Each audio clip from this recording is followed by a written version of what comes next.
비가 내리는 날이었다.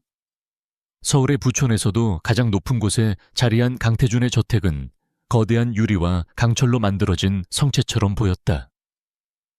창밖으로는 도시의 야경이 보석처럼 흩뿌려져 있었지만 서유진의 눈에는 그저 차가운 빛의 군집일 뿐이었다. 임신 5개월째 접어든 그녀의 몸은 부드러운 곡선을 그리고 있었지만 그녀의 마음은 날카로운 얼음 조각처럼 시렸다. 이 결혼은 처음부터 거래에 가까웠다. 유망한 브랜드 전략가였던 서유진의 명석한 두뇌와 단아한 이미지는 JS그룹의 후계자 강태준의 불안정한 이미지를 상쇄시켜줄 완벽한 카드였다. 강태준은 그녀의 커리어를 존중한다고 말했지만 결혼과 동시에 그는 그녀가 집안에 머물며 완벽한 아내의 역할을 해주길 원했다. 사랑 그 단어는 그들의 계약서에 존재하지 않는 조항이었다. 그럼에도 유진은 희망을 버리지 않았다. 강철 같은 남자에게도 마음은 있을 것이라고, 언젠가는 이 차가운 성에 온기가 돌 것이라고 믿었다. 아이가 생기면 모든 것이 달라질 것이라는 막연한 기대감도 있었다. 그러나 아이는 축복이 아닌 그와 그녀 사이의 거리를 더욱 명확하게 만드는 계기가 될 뿐이었다. 강태준은 자정 넘어 들어오는 일이 잦았다. 오늘도 그랬다.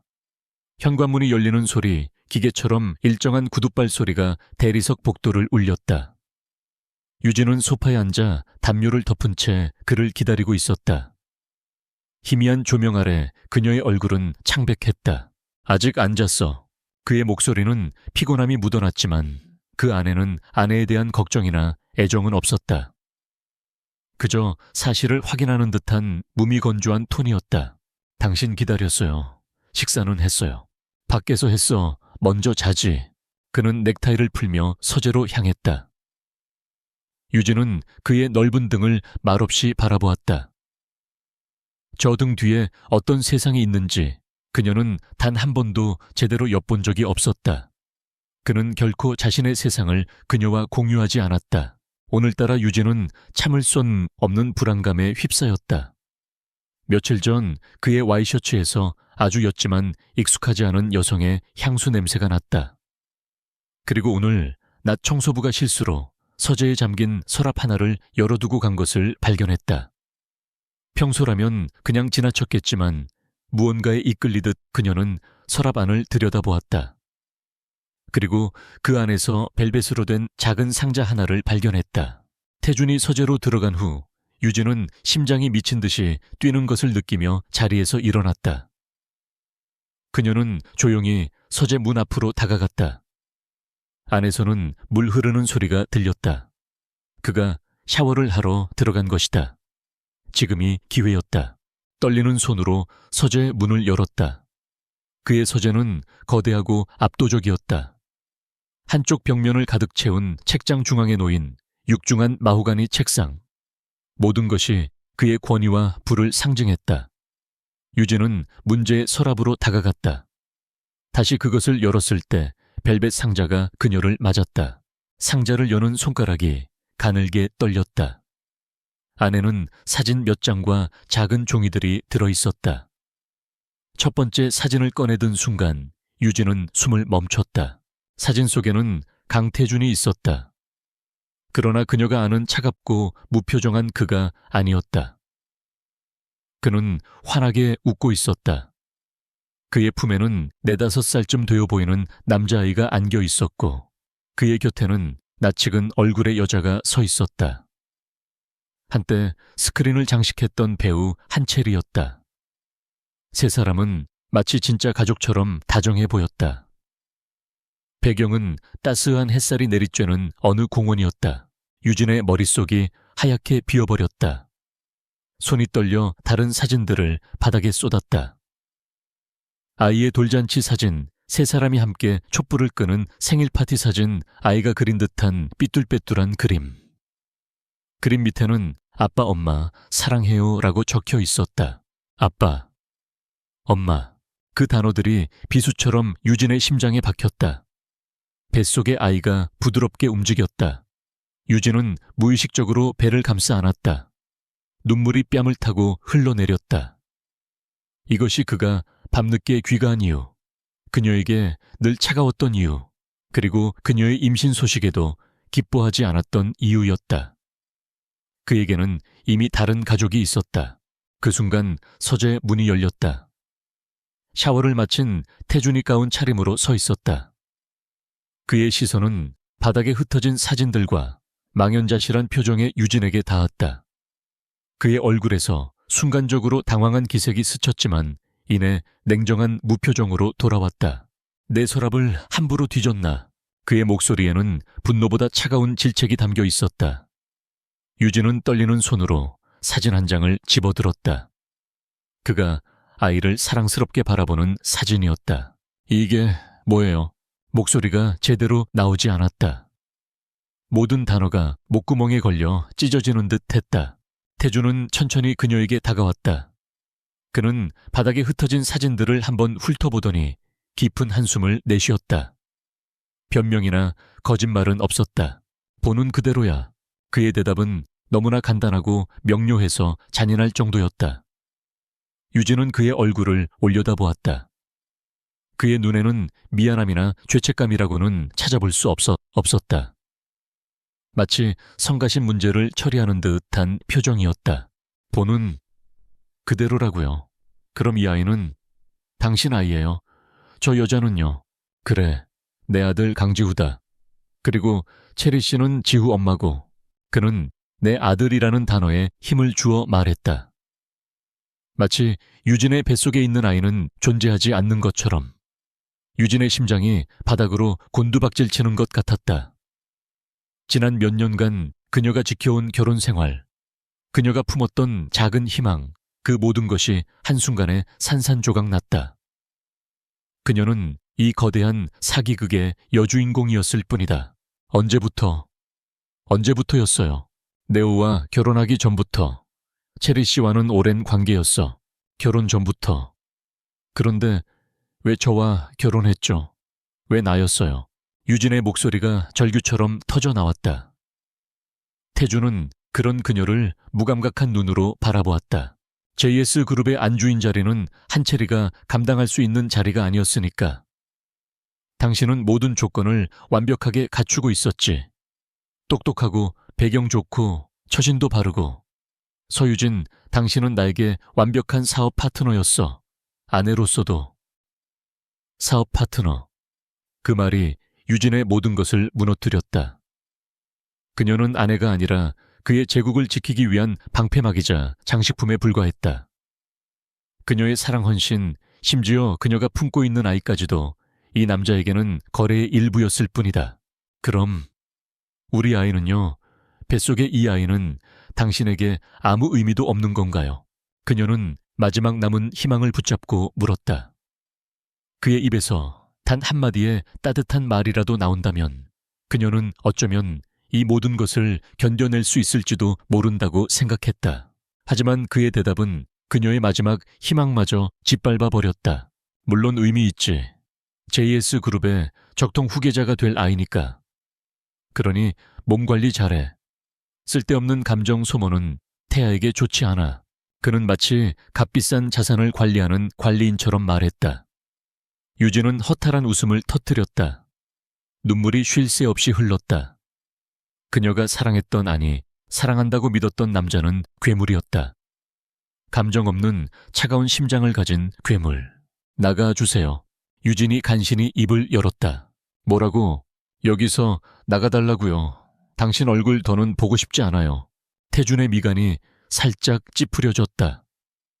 그의 영역에서 감히 명령을 내리는 사람은 없었다. 하지만 그는 더 이상 아무 말도 하지 않았다. 어쩌면 임산부에 대한 최소한의 배려였을지도 모른다. 혹은 더 이상 그녀와 감정을 섞는 것이 피곤했을지도. 그는 말없이 서재를 나갔다. 육중한 문이 닫히고 서재 안에는 유진 혼자 남았다. 그녀는 차가운 대리석 바닥에 주저앉았다.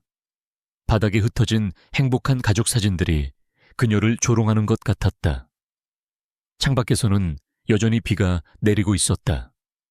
그녀의 삶을 지탱하던 모든 것이 무너져 내린 밤, 빗소리는 마치 그녀의 마음속 울음소리처럼 들렸다. 얼마나 그렇게 앉아 있었을까? 눈물은 더 이상 흐르지 않았다.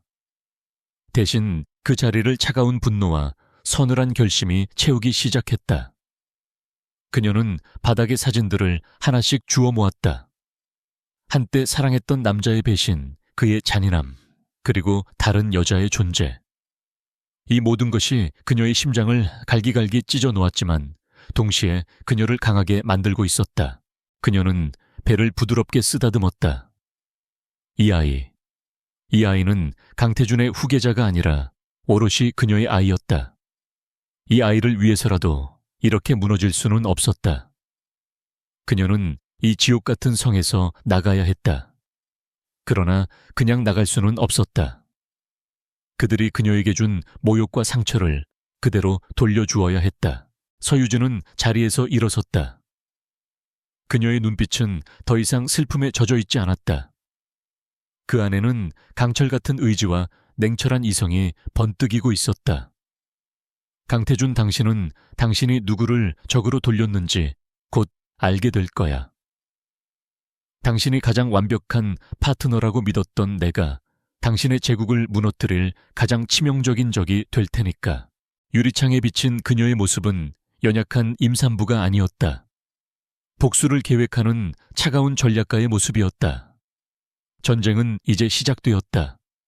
그리고 이 전쟁의 승자는 처음부터 정해져 있었다. 밤새 폭풍우가 핥히고 간 세상은 거짓말처럼 고요했다.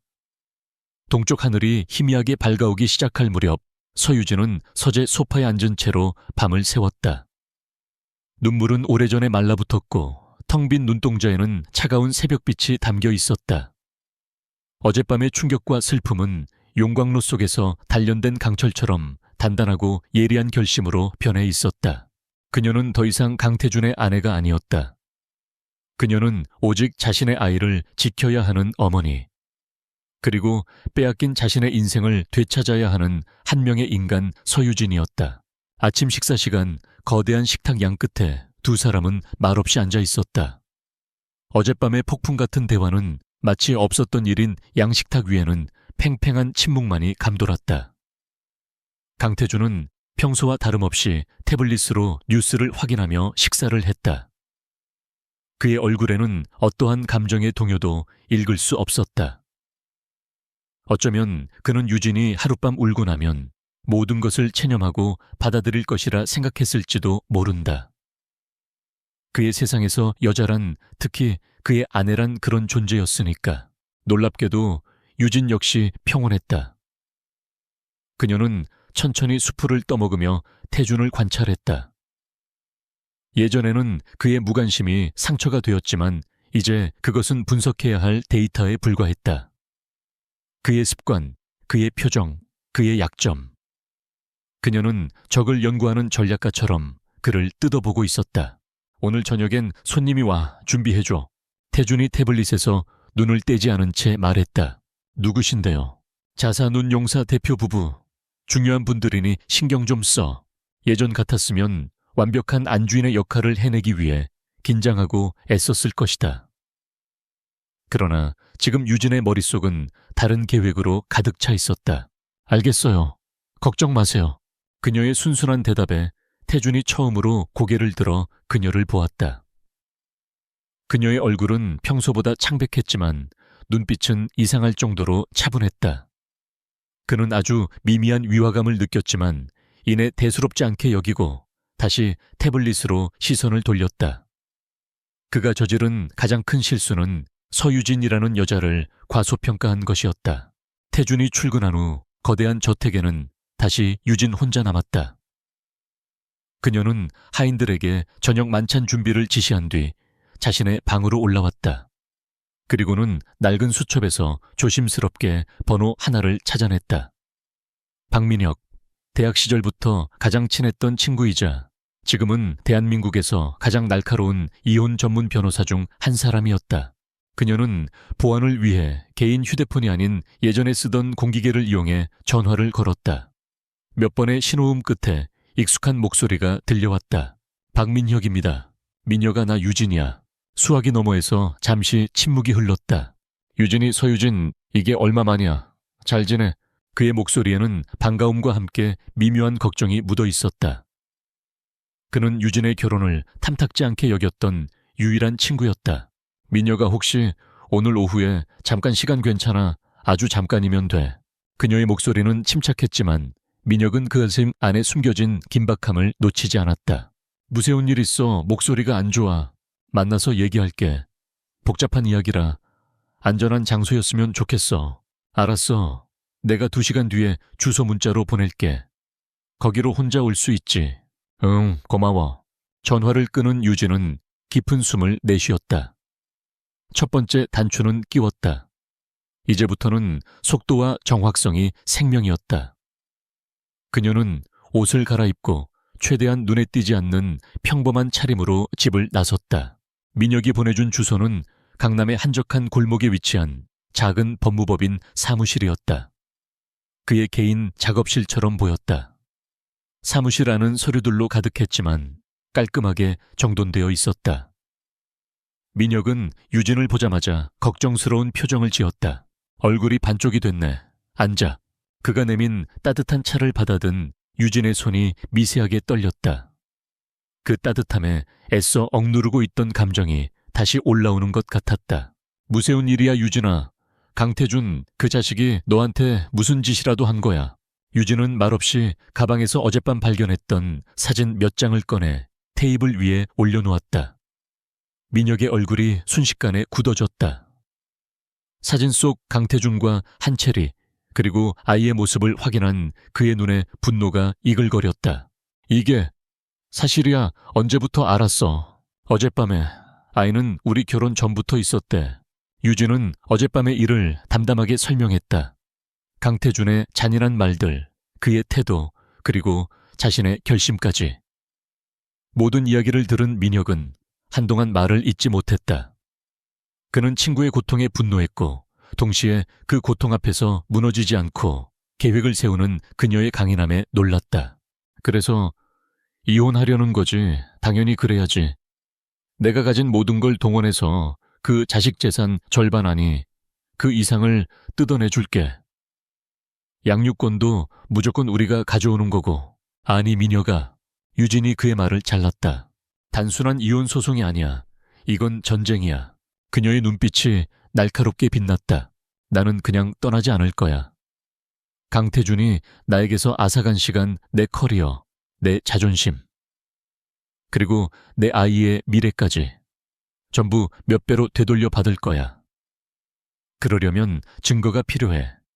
그의 외도를 입증할 증거뿐만 아니라 그가 가진 모든 것을 흔들 수 있는 결정적인 증거.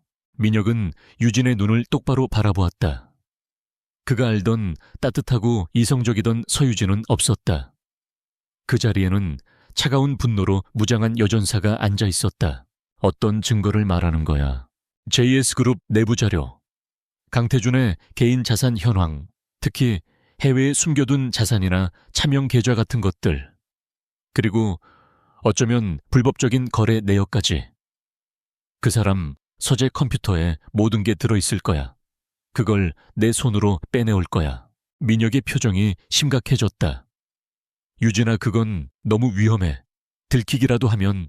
들키지 않아. 그 사람은 날 믿으니까. 아니, 날 무시하니까. 자기 발밑에 있는 조용한 아내가 그런 일을 꾸밀 거라고는 상상도 못할 테니까. 그 오만함이 그의 가장 큰 약점이야. 나는 그 약점을 파고들 거야. 민혁아, 넌 내가 가져온 증거들을 법정에서 가장 날카로운 무기로 만들어주면 돼. 할 수 있지. 그녀의 확신에 찬 목소리에 민혁은 마른 침을 삼켰다. 이것은 그가 맡아왔던 어떤 이혼 소송과도 차원이 달랐다.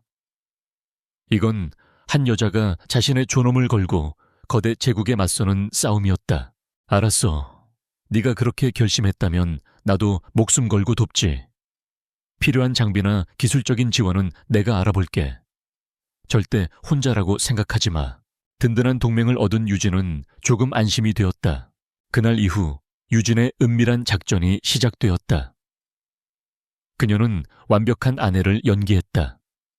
태준의 식사를 챙기고 그의 옷을 다리고 그가 주최하는 부부 동반 모임에 나가 아름다운 미소를 지었다. 그 누구도 그녀의 가면 뒤에 숨겨진 칼날을 눈치채지 못했다. 밤이 되면 그녀는 그림자처럼 움직였다.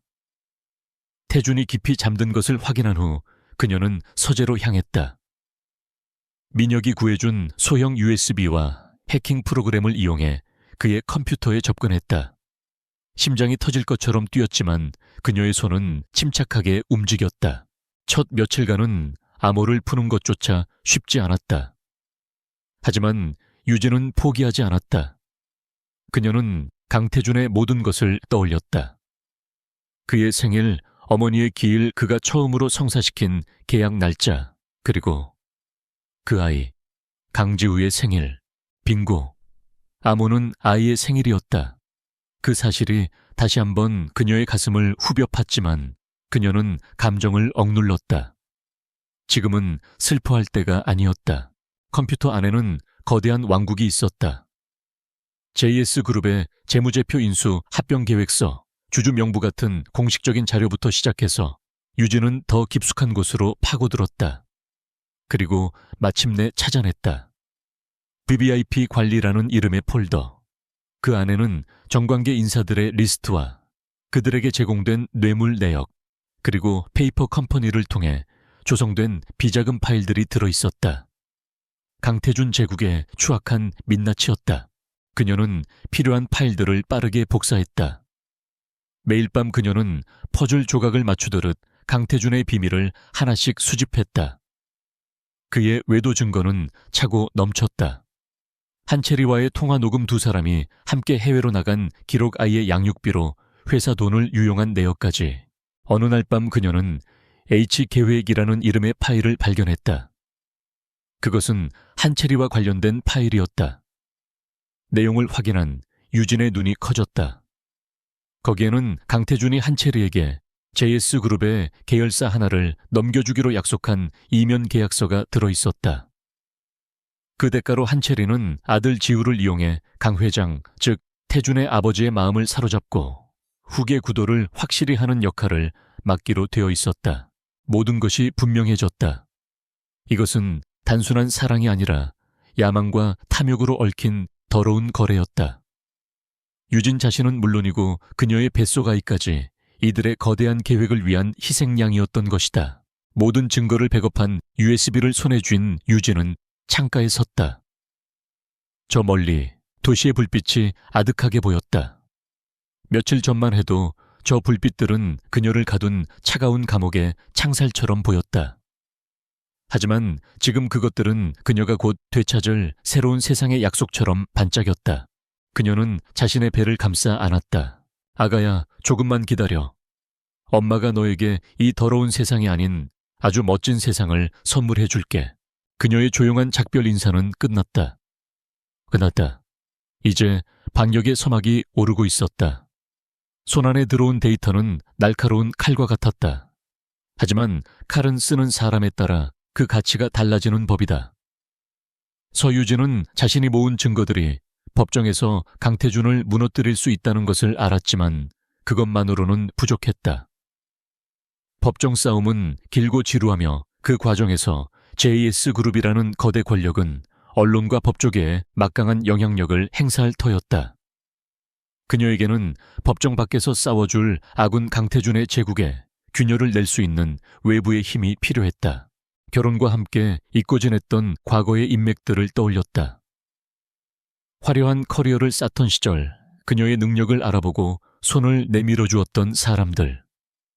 그중 한 사람의 얼굴이 선명하게 떠올랐다. K벤처캐피탈의 최진환 회장. 황무지 같던 한국 벤처 업계의 신화적인 인물로 날카로운 안목과 과감한 결단력으로 유명했다. 유진이 신입 전략가 시절 그녀의 잠재력을 가장 먼저 꿰뚫어보고 스카우트를 제의했던 사람이기도 했다. 당시 그녀는 강태준과의 결혼을 앞두고 그 제안을 정중히 거절했었다. 최 회장은 아쉬워하면서도 언제든 다시 날개가 펴고 싶어지면 나를 찾아오게.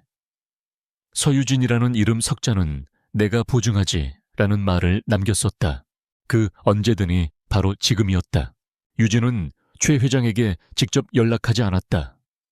대신 그가 관심을 가질 만한 투자 보고서를 작성하기 시작했다. 그녀가 빼낸 JS그룹의 자료와 시장 분석을 결합하여 JS그룹이 현재 추진 중인 바이오 사업의 허와시를 파헤치는 내용이었다. 겉보기에는 유망해 보이지만 실제로는 핵심 기술의 가치가 부풀려졌고 내부 자금 흐름에 심각한 문제가 있다는 것을 지적하는 날카로운 보고서였다. 이것은 단순한 폭로가 아니라 정확한 데이터에 기반한 치밀한 분석이었다. 보고서를 익명으로 최 회장이 신뢰하는 경제 분석가에게 보냈다. 그녀의 예상대로 분석가는 보고서의 가치를 즉시 알아보았고 최 회장에게 직접 전달했다. 그리고 며칠 뒤 유진은 비서를 통해 최진환 회장으로부터 식사 초대를 받았다. 발신인은 물론 익명이었다. 그녀의 미끼를 그가 문 것이다. 약속 장소는 삼청동에 위치한 한적한 한옥 레스토랑의 별실이었다. 유진이 들어서자 창가에 앉아 차를 마시고 있던 최 회장이 그녀를 돌아보았다. 희끗희끗한 머리 그러나 형형하게 빛나는 눈빛은 여전했다. 역시 자네일 줄 알았지. 이 정도 수준의 보고서를 쓸 수 있는 사람은 내가 아는 한 서유진 자네밖에 없어. 그는 유진을 아래 위로 훑어보았다. 살짝 부른 바에 그러나 단단한 의지가 서린 눈빛. 그는 그녀가 지난 몇 년간 순탄치 않은 시간을 보냈음을 직감했다. 오랜만입니다, 회장님. 다시 뵙게 되어 영광입니다. 유진은 담담하게 고개를 숙였다. JS그룹의 안주인께서 이런 위험한 보고서는 어인일로 쓰셨나. 강태준 총재가 알면 집안이 시끄러워지겠는데. 최 회장의 말은 부드러웠지만 그 안에는 날카로운 질문이 담겨 있었다. 유진은 변명하거나 감정에 호소하지 않았다. 대신 본론으로 들어갔다. 저는 곧 JS그룹의 안주인이 아니게 될 겁니다. 그리고 이것은 시작에 불과합니다. 회장님, 저는 지금 새로운 사업을 구상 중입니다. 그녀는 가방에서 또 다른 서류철을 꺼냈다. 그 안에는 그녀가 밤새워 준비한 사업 계획서가 들어있었다. JS그룹 같은 거대 기업의 약점을 파고들어 시장의 판도를 바꿀 수 있는 작지만 파괴력 있는 사업 모델이었다. 강태준 총재의 가장 큰 약점은 오만함입니다. 그는 자신보다 작은 존재들을 무시하고 그들의 잠재력을 알아보지 못하죠. 저는 그가 무시했던 작은 존재들을 모아 그의 거대한 성을 무너뜨릴 겁니다. 그리고 그 과정에서 발생하는 이익은 초기 투자자이신 회장님께 가장 먼저 돌아갈 거고요.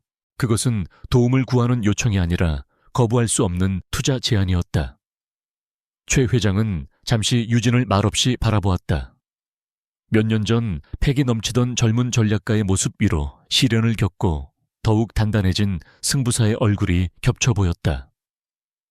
그는 사업 계획서를 천천히 넘겨보았다. 완벽했다. 시장 분석, 리스크 관리, 수익 모델까지 흠잡을 데가 없었다. 강 총재가 자네 같은 보석을 품고도 그 가치를 몰라봤군. 멍청한 놈. 최 회장이 찻잔을 내려놓으며 말했다. 좋아. 자네의 전쟁에 내 돈을 걸지. 필요한 게 뭔가 자금과 시간이 필요합니다. 그리고 회장님의 이름이 주는 신뢰도도요. 돈과 시간은 얼마든지 대주지. 내 이름을 쓰는 것도 허락하겠네. 대신 조건이 하나 있네. 말씀하십시오. 반드시 이겨야 하네. 이 싸움은 자네 개인의 복수전이 아니라 내 이름과 돈이 걸린 사업이기도 하니까. 어설프게 무너지면 곤란해. 걱정 마십시오. 유진의 입가에 옅은 미소가 번졌다. 저는 지는 싸움은 시작하지 않습니다. 최진환이라는 가장 강력한 외부의 검을 얻은 유진은 다음 단계로 나아갔다. 이제는 제국의 심장부에서 정보를 가져다 줄 내부의 눈이 필요했다. 그녀는 자신이 확보한 JS그룹의 내부 감사 보고서와 인사평가 자료들을 샅샅이 훑었다. 그러다 한 사람의 이름에서 멈췄다. 신사업개발팀의 오정석 부장. 자료 속 오정석 부장은 유능하고 원칙을 중시하는 인물이었다. 그는 몇 년간 회사의 미래를 책임질 획기적인 프로젝트들을 여러 번 기획했지만 번번이 사내 정치와 강태준의 측근들에 의해 좌절되거나 아이디어를 빼앗겼다. 그의 인사 파일에는 능력은 뛰어나나 융화되지 못함이라는 평가가 적혀 있었다. 그것은 강태준의 독선적인 경영 방식에 순응하지 않는다는 뜻이었다. 유진은 그의 분노와 좌절감을 읽을 수 있었다. 그에게 접근하는 것은 최 회장을 만나는 것보다 훨씬 더 위험하고 섬세한 작업이었다. 유진은 며칠간 그의 동선을 파악했다. 그가 매주 수요일 저녁 퇴근 후 낡은 서점에 들른다는 사실을 알아냈다. 수요일 저녁 유진은 미리 서점에 가 있었다. 그녀는 임산부라는 사실을 이용해 일부러 무거운 책을 여러 권 들고 그의 옆을 지나가다 발을 헛디딘 척했다. 책들이 와르르 쏟아졌고 예상대로 오정석 부장이 놀라 그녀를 부축하고 책을 주워주었다. 괜찮으십니까? 몸도 무거우신데. 아, 고맙습니다. 정말 죄송합니다. 유진은 그의 손에 들린 책을 보았다. 희귀한 경영 전략서였다. 좋은 책을 읽으시네요. 저도 그 저자의 팬입니다. 그녀는 책의 핵심 내용과 자신의 견해를 덧붙여 자연스럽게 대화를 이끌었다. 오정석 부장은 처음에는 경계했지만 경영 전략에 대한 그녀의 깊이 있는 통찰력에 조금씩 흥미를 보이기 시작했다. 유진은 자신을 결혼 전 이름인 서유진으로 소개하며 현재는 휴직 중인 컨설턴트라고 말했다. 그렇게 몇 번의 우연한 만남이 이어졌다. 그들은 서점에서 근처 카페에서 만나 경영과 시장에 대한 이야기를 나누었다. 오정석은 그녀의 지식과 분석력에 감탄했고 점차 마음을 열기 시작했다. 그는 자신이 회사에서 겪는 부당함과 좌절감을 털어놓았다. 강태준 총재가 얼마나 독단적으로 회사를 운영하는지, 유능한 인재들이 어떻게 소외되고 있는지를 토로했다. 마침내 때가 왔다고 판단한 유진은 그에게 은밀한 만남을 제안했다. 이번에는 그녀가 정한 장소 민혁의 사무실 근처에 있는 작은 오피스텔이었다. 약속 장소에 나타난 오정석의 얼굴에는 불안과 호기심이 뒤섞여 있었다. 서유진 씨, 도대체 저에게 하실 말씀이 뭡니까? 유진은 말없이 서류 봉투 하나를 내밀었다. 그 안에는 오정석 부장이 기획했다가 강태준의 측근에게 빼앗겼던 프로젝트의 원본 기획서와 그 프로젝트의 자금이 비자금으로 흘러 들어간 내역이 담긴 회계 장부가 들어 있었다. 오정석의 얼굴이 하얗게 질렸다. 이것은 외부인은 절대 알 수 없는 극비 자료였다. 이걸 어떻게... 당신은 대체 누구십니까? 유진은 천천히 입을 열었다. 제 진짜 이름은 서유진, JS그룹 강태준 총재의 아내입니다. 오정석은 숨을 멈췄다. 충격으로 그의 눈이 크게 뜨였다. 저는 곧 그 사람과 이혼할 겁니다. 그리고 JS그룹을 바로잡을 생각입니다. 부장님께서 아끼시는 이 회사가 더 이상 한 사람의 탐욕 때문에 썩어가는 것을 보고만 있을 수는 없습니다. 저는 부장님의 능력이 필요합니다. 저의 눈과 귀가 되어 내부에서 저를 도와주십시오. 그녀는 오정석에게 강요하지 않았다. 대신 선택권을 주었다. 썩어가는 배에 남아 침몰할 것인가, 아니면 새로운 배를 만드는 데 동참할 것인가. 오정석은 한참 동안 말이 없었다. 그의 머릿속에서 수많은 생각들이 충돌했다. 위험 부담이 너무나 컸다. 실패하면 그의 인생은 끝장이었다. 하지만 성공한다면 그는 자신의 신념과 능력을 마음껏 펼칠 수 있는 새로운 판을 얻게 될 것이었다. 그리고 무엇보다 그의 눈앞에 앉은 이 여자의 눈빛에는 모든 것을 걸고서라도 반드시 이기겠다는 결연한 의지가 있었다. 제가 뭘 하면 되겠습니까? 마침내 그가 입을 열었다. 그 한마디에 모든 것이 담겨 있었다. 유진은 안도의 한숨을 내쉬었다. 그녀의 책상 위 거대한 작전 지도에 2개의 중요한 말이 놓였다. 외부에서 자금과 영향력을 공급할 최진환 회장, 그리고 내부에서 정보와 기회를 제공할 오정석 부장. 이제 그녀는 혼자가 아니었다. 복수를 위한 외로운 싸움이 아니라 정의를 위한 치밀한 전쟁이 시작되고 있었다. 그녀는 창밖을 보았다. 어두운 밤하늘 아래 도시의 빌딩들이 마치 거대한 체스판처럼 펼쳐져 있었다. 그리고 이제 게임의 흐름을 바꾸는 것은 바로 그녀 서유진이었다. 강태준의 세상에서 서유진이 차지하는 공간은 점점 희미해지고 있었다. 초반의 날 선조항 이후 그녀는 다시 예전의 조용하고 순종적인 아내로 돌아온 듯 보였다. 그녀는 그의 스케줄을 완벽하게 관리했고 사교 모임에서는 흠잡을 데 없는 미소를 지었다. 강태준은 자신의 카리스마와 권위가 결국 그녀를 제자리로 돌려놓았다고 생각했다.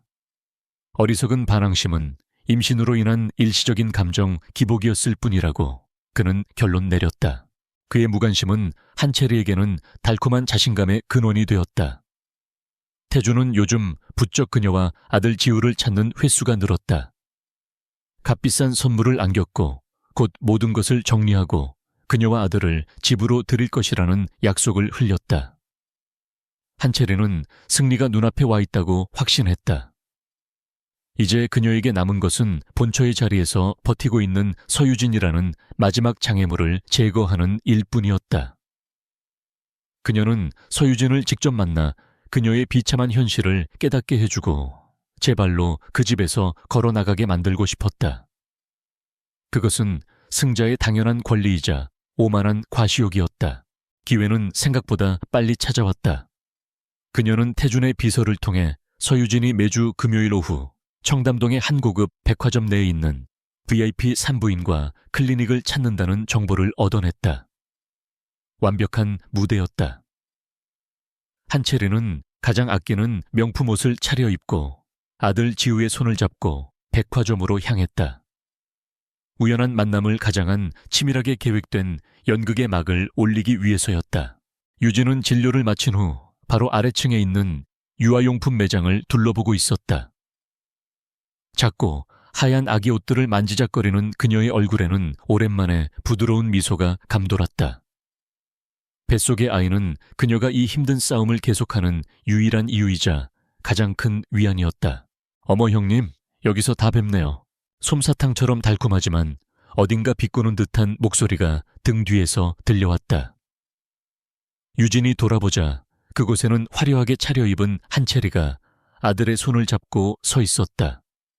그녀는 유진을 형님이라고 불렀다. 서열을 정리하고 도발하려는 속셈이 빤히 들여다보였다. 한채리 씨, 이런 우연도 있네요. 유진은 놀란 기색 없이 담담하게 그녀를 마주했다. 그녀의 평온한 반응에 한채리는 순간 당황했지만 이내 가면 같은 미소를 지으며 아들을 앞으로 내세웠다. 우리 지우 인사드려야지. 이분이 아빠가 말씀하시던 그 아주머니셔. 아주머니. 명백한 저기가 담긴 호칭이었다. 5살 배기 지우는 어른들의 복잡한 관계를 알 리 없었다. 그저 낯선 사람 앞에서 불안한 듯 엄마의 다리 뒤로 숨었다. 유진은 아이를 보았다. 아이는 강태준을 꼭 닮아 있었다. 그 사실이 가슴을 아프게 찔렀지만 그녀는 아이를 향해 부드럽게 눈을 맞추었다. 안녕 지후야. 귀여운 아이네요. 그녀의 시선에는 어떠한 증오나 질투도 없었다. 그저 어른들의 욕심에 휘말린 어린 생명에 대한 연민이 담겨 있을 뿐이었다. 한채리는 유진의 반응이 마음에 들지 않았다. 그녀는 더 강한 자극을 주기로 마음먹었다.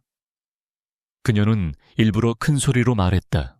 지후야, 아빠한테 전화해서 우리 뭐 하고 있는지 알려드릴까? 아빠가 지우 보고 싶어서 일도 손에 안 잡힌다고 하셨는데. 그녀는 즉시 휴대폰을 꺼내 강태준에게 영상통화를 걸었다. 화면 너머로 JS그룹 총재실을 배경으로 한 태준의 얼굴이 나타났다. 태준 씨, 우리 지금 백화점인데 누구 만났는지 알아요. 한채리가 유진을 향해 휴대폰 화면을 돌렸다. 태준의 얼굴이 순간 굳어졌다. 그는 유진이 왜 그곳에 있는지, 그리고 이 상황이 무엇을 의미하는지 즉시 알아차렸다.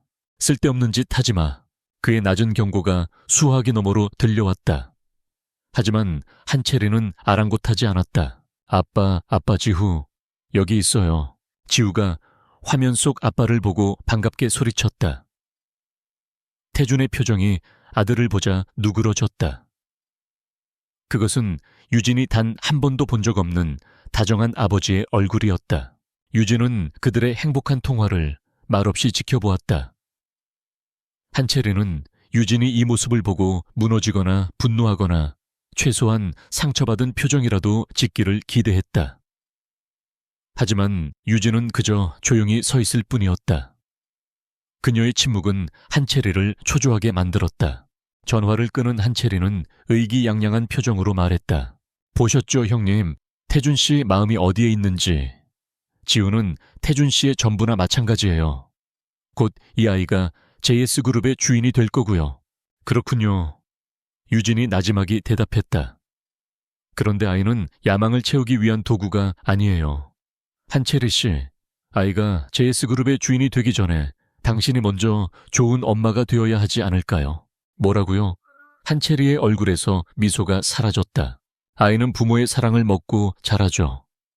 돈이나 권력이 아니라요. 당신이 정말 지우를 사랑한다면 아이를 이런 어른들의 더러운 싸움에 끌어들이지는 않았을 텐데요. 아이에게 상처만 될 뿐이라는 걸 모르시나요? 유진의 목소리는 조용했지만 그 안의 가시는 날카로웠다. 한채리의 가장 아픈 곳, 그녀의 모성애가 사실은 계산된 연기일 뿐이라는 정곡을 찔렀다. 한채리는 분노로 얼굴이 붉어졌다. 그녀는 더 이상 가면을 쓰고 있을 수 없었다. 잘난 척하지 마세요. 당신이야말로 아무것도 모르면서. 가진 거라곤 껍데기뿐인 그 자리 지키려고 발버둥 치는 주제에 태준 씨가 왜 당신이랑 결혼했는지 알아요. 당신네 집안 배경이 필요했을 뿐이야. 사랑 그런 건 처음부터 없었다고. 그러니 이제 그만 주제 파악하고 조용히 떠나주는 게 어때요? 그게 형님이랑 그 뱃속의 애를 위한 길일 테니까. 마지막 말은 명백한 협박이었다. 유진의 뱃속 아이까지 들먹이는 그녀의 저열함에 유진의 눈빛이 차갑게 가라앉았다. 그러나 그녀는 목소리를 높이지 않았다.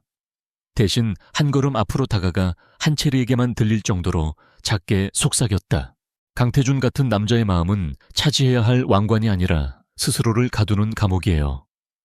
당신은 그 감옥에 못 들어가서 안달이 난 것 같군요. 그런데 그거 알아요. 계약으로 얻은 자리는 그 계약서만큼이나 가볍고 찢어지기 쉽다는 거. 계약서에 서명할 땐 아주 작은 글씨로 쓰인 불리한 조항까지 꼼꼼히 읽어봤어야죠. 안 그래요? H계획의 주인공씨, H계획. 그 단어가 나오는 순간 한채리의 온몸이 얼어붙었다. 그것은 그녀와 강태준 두 사람만이 아는 비밀 계약의 이름이었다. 서유진이 그것을 어떻게 알고 있는 거지? 공포가 그녀의 척추를 타고 소름처럼 번져나갔다.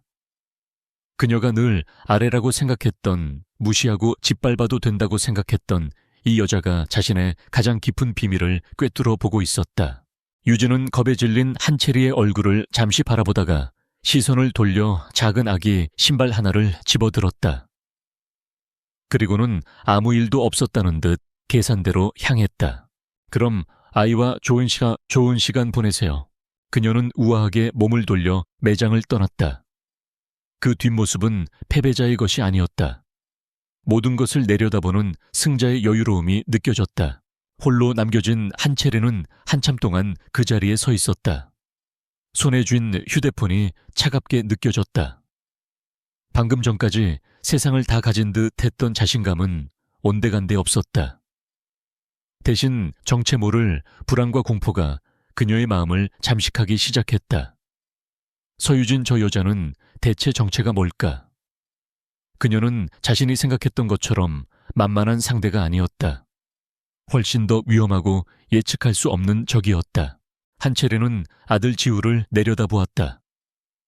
자신의 가장 강력한 무기라고 생각했던 아들의 존재가 이제는 이 위험한 게임에 자신을 올가매는 가장 무거운 족쇄처럼 느껴졌다. 처음으로 그녀는 자신이 발을 들인 이 싸움의 끝이 자신이 꿈꾸던 해피엔딩이 아닐 수도 있다는 끔찍한 예감에 사로잡혔다. 한채리와의 심리전에서 승기를 잡은 서유진은 한순간도 지체하지 않고 다음 단계로 나아갔다. 감정을 흔드는 것은 시작에 불과했다. 강태준이라는 거대한 성을 무너뜨리기 위해서는 그의 가장 단단한 기반, 즉 경제적 권력을 흔들어야 했다. 그녀의 다음 전쟁터는 감정이 오가는 거실이 아닌 수조 원의 돈이 움직이는 냉혹한 비즈니스의 세계였다. 그녀의 목표물은 명확했다. JS그룹이 사활을 걸고 추진 중인 해외 바이오 기업 베리타스 바이오 인수합병 M&A 건. 이 딜은 강태준이 자신의 경영 능력을 입증하고 JS그룹의 미래 성장 동력을 확보하기 위해 공을 들인 야심작이었다. 언론에서는 연일 그의 비전과 결단력을 칭송하는 기사를 쏟아냈다. 그러나 유진은 그 화려한 포장지 속에 감춰진 치명적인 약점을 알고 있었다. 유진이 빼낸 내부 자료에 따르면 강태준은 베리타스 바이오를 인수하기 위해 그룹의 자금을 무리하게 끌어다 썼고 막대한 규모의 레버리지를 일으켰다. 그의 오만함은 신중한 리스크 관리를 생략하게 만들었다. 더욱 결정적인 것은 베리타스 바이오가 보유한 핵심 신약 기술에 아직 공개되지 않은 심각한 부작용 가능성이 존재한다는 사실이었다. 태준은 이 사실을 알면서도 성공에 대한 조급함 때문에 의도적으로 무시하고 있었다. 유진은 자신의 동맹들을 소집했다. 최진환 회장, 박민혁 변호사, 그리고 보안 회선을 통해 접속한 오정석 부장까지. 그녀가 마련한 안전가옥에 4명의 전략가들이 모였다. 오정석 부장의 홀로그램 영상이 회의 테이블 중앙에 떠 있었다. 현재 강태준 총재는 베리타스 바이오와의 최종 계약 서명만을 남겨두고 있습니다. 자금 조달 계획도 거의 마무리 단계에 접어들었고요. 우리가 움직일 수 있는 시간은 길지 않습니다. 오 부장이 내부 상황을 브리핑했다. 유진은 준비해온 프레젠테이션을 시작했다. 우리의 목표는 M&A를 무산시키는 것이 아닙니다. 오히려 성공시켜야 합니다. 그녀의 말에 최 회장과 민혁의 눈이 커졌다. 딜을 무산시키면 강태준은 일시적인 타격을 입겠지만 그룹 전체가 흔들리지는 않습니다. 하지만 문제가 있는 기업을 무리해서 인수하게 만든다면 어떻게 될까요? 베리타스 바이오의 기술적 결함이 드러나는 순간 JS그룹의 주가는 폭락할 것이고 무리한 자금 조달은 그룹 전체를 유동성 위기로 몰아넣을 겁니다. 강태준 총재는 독이 든 성배를 마시게 되는 거죠. 그것은 적의 칼로 적의 심장을 찌르는 대담하고 잔인한 계획이었다. 구체적인 계획은 이렇습니다. 유진은 작전 계획을 밝혔다. 최 회장님께서는 외부에서, 오 부장님께서는 내부에서 동시에 압박을 시작해 주십시오. 그리고 민혁 씨는 모든 과정에서 발생할 수 있는 법률적 문제를 검토해 주시고요. 회의는 밤늦게까지 이어졌다. 거대한 제국을 상대로 한 4사람의 비밀스러운 전쟁 계획이 완성되고 있었다. 다음 날 아침 금융시장의 미묘한 파문이 일기 시작했다. 최진환 회장의 지휘 아래 그의 영향력에 있는 해외 헤지펀드들이 JS그룹의 주식을 대상으로 조용한 공매도 숏셀링에 들어갔다. 시장은 아직 눈치채지 못했지만 보이지 않는 균열이 시작되고 있었다. 이틀 뒤 월스트리트에서 가장 영향력 있는 경제 분석가 중 한 명이 보고서를 발표했다. JS그룹의 베리타스 바이오 인수에 대한 재고찰이라는 제목의 보고서는 표면적으로는 객관적인 분석을 담고 있었지만 행간에는 인수가액이 지나치게 고평가되었으며 JS그룹의 재무 건전성에 부담을 줄 수 있다는 경고가 교묘하게 숨겨져 있었다. 이 보고서는 최 회장이 흘린 정보와 자금을 바탕으로 작성된 것이었다. 보고서가 발표되자마자 시장은 즉각 반응했다. JS그룹의 주가가 소폭 하락하기 시작했다. 처음에는 단순한 조정이라고 생각했던 강태준의 참모들은 당황하기 시작했다. 그와 동시에 내부에서의 공격도 시작되었다. 오정석 부장은 유진이 지시한 대로 베리타스 바이오의 기술 데이터 중 일부, 즉 핵심 결함은 아니지만 전문가들이라면 의문을 품을 만한 미심쩍은 실험 데이터를 익명으로 JS그룹의 경쟁사인 태영화학 측에 흘렸다. 이 정보는 내부 고발이 아닌 산업 스파이에 의해 유출된 것처럼 위장되었다. 태영화학은 즉시 미끼를 물었다. 그들 역시 베리타스 바이오에 관심이 있었지만 높은 인수가 때문에 포기했던 터였다. 수상한 낌새를 눈치챈 태영화학은 자체적으로 베리타스 바이오에 대한 정밀 실사에 착수했고 인수전에 다시 뛰어들 것처럼 공격적인 움직임을 보이기 시작했다. 강태준은 그야말로 사면촉에 몰렸다. 갑작스러운 주가 하락, 부정적인 시장 여론, 경쟁사의 예기치 못한 참전. 이 모든 것이 마치 약속이나 한 듯 동시에 터져나왔다. 그는 긴급 임원 회의를 소집했다. 대체 어떻게 된 일이야? 월가의 보고서는 누가 사주한 거고, 태영화학 놈들은 내부 정보를 어떻게 빼돌린 거지? 우리 회사에 쥐새끼가 있는 게 분명해. 회의실 안은 그의 분노로 얼어붙었다. 임원들은 고개를 숙인 채 누구 하나 제대로 된 답변을 내놓지 못했다. 강태준은 평생을 승리자로 살아왔다. 그는 자신의 계획이 이렇게까지 흔들리는 것을 경험해 본 적이 없었다. 그는 배후에 거대한 적이 있다고 확신했지만 그 적이 누구인지는 전혀 짐작조차 하지 못했다. 그의 의심 목록에 집에서 조용히 태교에만 전념하고 있는 아내 서유진의 이름은 존재하지 않았다. 회사에서의 스트레스는 그대로 집으로 이어졌다. 그는 그날 밤 자정이 넘어 만취 상태로 귀가했다. 거실에서 책을 읽고 있던 유진을 본 그는 짜증 섞인 목소리로 시비를 걸었다. 이 시간에 안 자고 뭐해? 당신은 집에서 편하게 책이나 읽고 있으니 세상 편한 줄 알지. 무세운 안 좋은 일 있어요. 유진은 책을 덮고 조용히 물었다. 그녀의 평온한 얼굴이 그의 신경을 더욱 긁었다. 마치 자신의 고통을 비웃는 것처럼 느껴졌다. 당신이 알아서 뭐 하게. 회사 일은 내가 알아서 해. 당신은 그냥 뱃속의 애나 신경 쓰면서 조용히 있기나 하라고. 그는 소리를 지르며 서재로 들어가 버렸다. 유진은 굳게 닫힌 서재 문을 잠시 바라보았다. 그의 분노와 불안이 그녀에게는 승리의 신호처럼 들렸다. 그녀의 계획이 정확하게 먹혀들고 있었다. 며칠 뒤 결정적인 한 방이 터졌다. 태영화학의 압박과 시장의 부정적인 여론에 불안해진 베리타스 바이오 측에서 JS그룹의 최종 계약 조건의 수정을 요구해 온 것이다. 그들은 자신들의 기술 가치를 방어하기 위해 더 많은 현금 지급을 요구했다. 엎친 데 덮친 격으로 강태준은 M&A 자금 대출을 약속했던 주거래 은행으로부터 전화를 받았다. 총재님, 죄송하게 됐습니다. 최근 JS그룹의 주가 변동과 베리타스 바이오 딜의 리스크가 커졌다고 판단되어 저희 은행 내부적으로 대출 조건을 재검토해야 할 것 같습니다.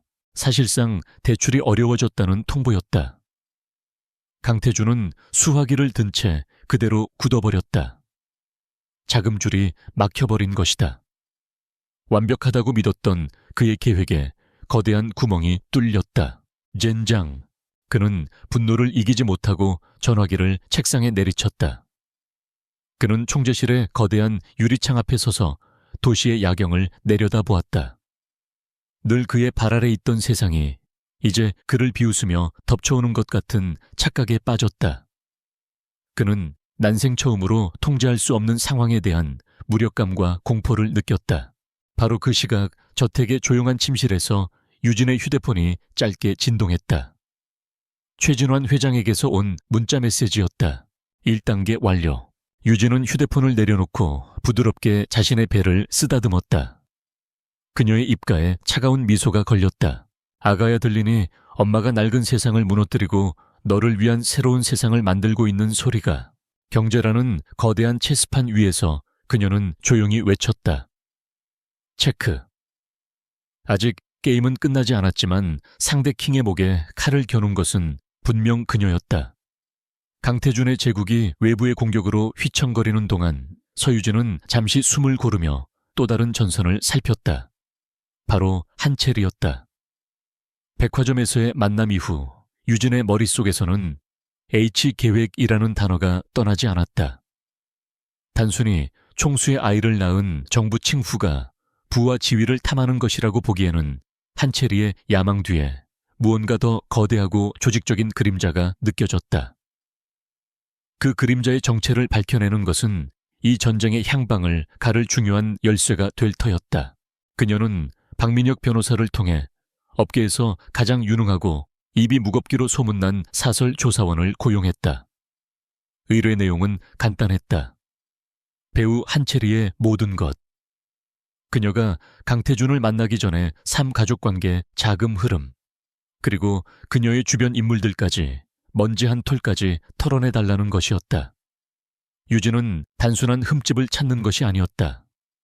그녀는 흩어진 점들을 연결해 숨겨진 그림을 완성하고 싶었다. 며칠 후 조사원으로부터 두툼한 보고서가 도착했다. 보고서의 첫 부분은 예상과 크게 다르지 않았다.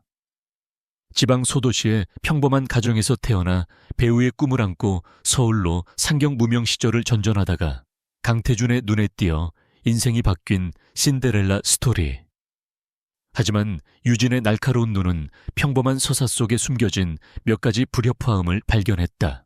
첫 번째, 약 6년 전 한채리가 강태준과 처음 만났을 것으로 추정되는 시기에 그녀 어머니의 계좌로 출처가 불분명한 거액의 돈이 입금된 기록이 있었다.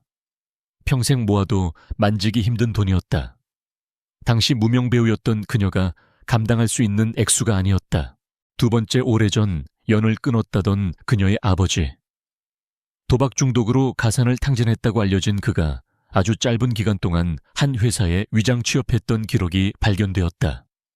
그 회사는 다름 아닌 JS그룹의 가장 강력한 경쟁사 태영화학의 자회사였다. 그리고 마지막 가장 결정적인 조각이 나타났다. 한채리에게는 존재가 잘 알려지지 않은 오빠가 한 명 있었다. 그의 이름은 한석호. 그리고 그의 현재 직함은 태영화학의 핵심 부서인 신사업 전략팀 수석연구원이었다. 순간 유진의 머릿속에서 모든 퍼즐 조각이 섬광처럼 맞춰졌다. 태영화학. 강태준이 가장 증오하고 경계하는 라이벌. 그리고 그곳의 핵심 인재가 한채리의 친오빠. 이것은 결코 우연일 수 없었다. 유진은 즉시 오정석 부장에게 보안 회선을 통해 연락해 한석호라는 인물에 대해 알아봐달라고 요청했다. 오 부장이 보내온 정보는 그녀의 의심을 확신으로 바꿔주었다. 한석호는 태영화학 내에서도 손꼽히는 전략가로 특히 경쟁사 분석과 M&A 전략 수립에 있어서는 귀신이라 불리는 인물이었다.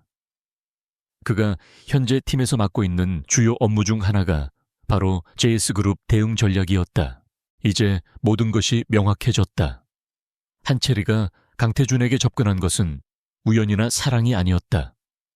그것은 태영화학이 수년간 공들여 설계한 허니팟, 허니트랩 작전이었던 것이다. 그들은 강태준의 약점, 즉 여자와 후계자에 대한 집착을 정확히 파고들었다. 한채리는 오빠의 지휘 아래 움직이는 치명적인 스파이였고 그녀의 임무는 JS그룹의 심장부에 그들의 대리인을 심는 것이었다. 그 대리인은 바로 아들 강지우였다. 유진은 등골이 서늘해지는 것을 느꼈다. 그들의 계획은 단순히 강태준을 협박하거나 정보를 빼내는 수준이 아니었다. 훨씬 더 거대하고 장기적인 목표를 가지고 있었다. 만약 한채리가 서유진을 몰아내고 정식으로 안주인 자리를 차지하고 아들 지우를 JS그룹의 유일한 후계자로 만드는데 성공한다면 어떻게 될까? 다음 세대에는 JS그룹이 사실상 태영화학의 소나기에 넘어가게 되는 것이나 다름없었다. 강태준은 호랑이 새끼를 제 손으로 키워 제국의 왕좌에 앉히려 하고 있었던 것이다. 유진이 발견했던 H계획 계약서는 이 거대한 시나리오의 1단계에 불과했다. 계열사 하나를 넘겨주어 한채리의 환심을 사고 그녀의 입지를 강화시켜주는 미끼. 강태준은 자신이 게임을 주도하고 있다고 생각했겠지만 실제로는 태영화학과 한석호가 짜놓은 거대한 판 위에서 놀아나는 광대에 불과했다. 이 끔찍한 진실 앞에서 유진은 복잡한 감정에 휩싸였다. 남편의 배신이 한낱 개인적인 치적 문제가 아니라 차가운 기업 전쟁의 일부였다는 사실에 어떤 의미에서는 허탈했다. 그러나 동시에 자신의 아이를 지켜야 한다는 본능적인 결의는 더욱 강해졌다. 그녀는 아들 지후에게 연민을 느꼈다. 태어나자마자 친어머니와 외삼촌의 야망을 위한 도구로 이용당하고 있는 그 아이가 너무나도 가여웠다. 그녀는 자신의 아이만큼은 결코 그런 운명에 처하게 하지 않으리라 다시 한번 맹세했다. 이 새로운 정보는 유진의 전략 전체를 수정하게 만들었다. 이제 그녀의 적은 강태준과 한채리 두 사람이 아니었다. 그들 뒤에 있는 거대 기업 태영화학까지 상대해야 했다. 싸움은 훨씬 더 위험해졌지만 동시에 그녀의 손에는 더 강력한 무기가 쥐어졌다. 이 추악한 음모를 세상에 폭로한다면 강태준은 여자에게 소가 그룹 전체를 위험에 빠뜨린 어리석은 총수로 낙인 찍힐 것이고 태영화학은 업계 전체의 지탄을 받는 비윤리적인 기업으로 추락할 터였다. 양쪽 모두에게 치명타를 날릴 수 있는 카드였다. 그녀는 안전가옥의 화이트보드 앞에 섰다. 보드 위에는 강태준 한채리 강지우의 이름이 적혀 있었다. 유진은 그 옆에 새로운 이름들을 추가했다. 한석호, 그리고 거대한 원을 그려 태영화학이라고 적었다. 그녀는 이름들 사이에 복잡하게 선을 긋고 화살표를 그려 넣었다. 이제야 비로소 전쟁의 전체 지도가 완성되었다. 누가 적이고 누가 동지이며 어디를 공격해야 하는지가 선명하게 보였다. 그녀는 휴대폰을 들어 박민혁 변호사에게 전화를 걸었다. 민혁아, 나야. 아주 재미있는 사실을 알아냈어. 수화기 넘어 민혁이 긴장한 목소리로 물었다. 뭔데? 유진은 화이트보드를 바라보며 차갑게 미소 지었다. 강태준과 태영화학 두 사람의 아킬레스건을 동시에 끊어버릴 방법을 찾았어. 우리가 상상했던 것보다 훨씬 더 거대한 판이 열릴 거야. 그녀의 목소리에는 이제 한치의 망설임도 없었다. 거대한 폭탄의 안전핀은 이미 그녀의 손에 들려 있었다. 그녀는 이제 언제 어디서 어떻게 이 폭탄을 터뜨릴지 결정하기만 하면 되었다. 서유진이 완성한 전쟁 지도는 그녀에게 강력한 무기들을 쥐어주었다. 태영화학의 음모라는 핵폭탄은 모든 것을 한 번에 끝장낼 수 있는 카드였다. 하지만 그녀는 서두르지 않았다. 잘 재련된 검일수록 신중하게 휘둘러야 하는 법이다. 모든 패를 한 번에 공개하는 것은 하수의 방식이었다. 그녀는 상대를 천천히 그리고 확실하게 고사시키는 길을 택했다. 첫 번째 공격 목표는 강태준의 가장 견고한 성벽이자 가장 취약한 아킬레스건, 바로 그의 이미지였다. 강태준은 언론을 통해 철저하게 만들어진 인물이었다. 유능하고 냉철하며 사생활마저 완벽하게 관리하는 젊은 총수. JS그룹의 주주들과 대중은 그의 그런 모습을 믿고 신뢰했다. 유진은 그 신뢰라는 허상에 가장 먼저 칼을 꽂기로 결심했다. 그녀는 박민혁 변호사의 도움을 받아 JS그룹의 압력에도 굴하지 않을 만한 강직한 기자를 물색했다. 곧 적임자를 찾아냈다. 인터넷 독립 언론사 뉴스타파의 김영진 기자. 그는 대기업의 비리를 전문적으로 파헤치는 끈질기기로 소문난 탐사보도 전문 기자였다.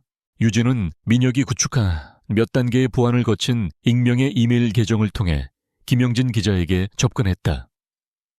그녀는 자신을 제이스그룹의 부패의 환멸을 느낀 내부 고발자라고 소개했다. 그리고 그에게 조심스럽게 선별한 증거 자료들을 보냈다. 첫째, 강태준과 한채리, 그리고 아들 지우가 진짜 가족처럼 보이는 다정한 모습이 담긴 고화질 사진 여러 장. 유진이 그의 서재에서 발견했던 바로 그 사진들이었다. 둘째, 강태준이 한채리가 거주하는 최고급 아파트의 임차료와 그녀의 명품 쇼핑 비용을 법인카드로 결제한 내역. 이것은 단순한 불륜을 넘어 명백한 업무상 횡령의 증거였다. 셋째, H계획, 계약서의 일부를 편집한 사본. 태영화학과 관련된 내용은 모두 삭제하고 JS그룹의 계열사를 한채리에게 넘겨주기로 약속한 부분만 교묘하게 남겨두었다. 이것은 더 큰 폭로가 남아있음을 암시하는 호기심을 자극하는 미끼였다. 김영진 기자는 직감적으로 이것이 엄청난 특종임을 깨달았다. 그는 며칠간의 검증을 통해 유진이 보낸 자료들이 모두 사실임을 확인했다. 그리고 월요일 아침 대한민국은 발칵 뒤집혔다. 단독 JS그룹, 강태준 총재 숨겨둔 아들과 여배우의 법인카드 펑펑. 위선적 이중생활 충격. 기사는 공개되자마자 모든 포털 사이트의 메인을 장식했다. 기사의 파급력은 상상을 초월했다. 강태준의 혼외자 스캔들은 순식간에 인터넷을 통해 퍼져나갔고 소셜미디어는 그에 대한 비난과 조롱으로 들끓었다. 그가 지금까지 쌓아올린 완벽한 총수의 이미지는 단 몇 시간 만에 산산조각 났다. 위선자 횡령범 파렴치한. 대중은 그에게 온갖 낙인을 찍었다. 주식시장은 즉시 반응했다. 베리타스 바이오 인수합병 문제로 이미 불안정했던 JS그룹의 주가는 개장과 동시에 폭락하기 시작했다. 투자자들은 공황 상태에 빠져 주식을 내던졌다. JS그룹 이사회는 아수라장이 되었다. 강태준은 그야말로 망연자실했다. 그의 홍보팀은 쏟아지는 기사와 비난에 속수무책이었다. 그는 처음에는 법적 대응과 언론사 압박을 통해 기사를 막으려 했지만 뉴스타파는 굴하지 않았고 이미 퍼져나간 스캔들은 걷잡을 수 없었다. 결국 그는 정면 돌파를 선택했다. 긴급 기자회견을 자청한 것이다. 기자회견장에 나타난 그의 얼굴은 분노와 오만함으로 가득 차 있었다. 그는 진심 어린 사과 대신 자신의 사생활에 대한 과도한 관심에 유감을 표하며 모든 의혹을 악의적인 음해로 몰아갔다. 저의 사적인 부분으로 인해 심려를 끼쳐드린 점은 송구스럽게 생각합니다. 하지만 일부 언론의 무분별한 의혹 제기는 기업의 가치를 심각하게 훼손하는 행위이며 이에 대해서는 법적으로 강력하게 대응할 것입니다. 그의 태도는 불에 기름을 붓는 격이었다.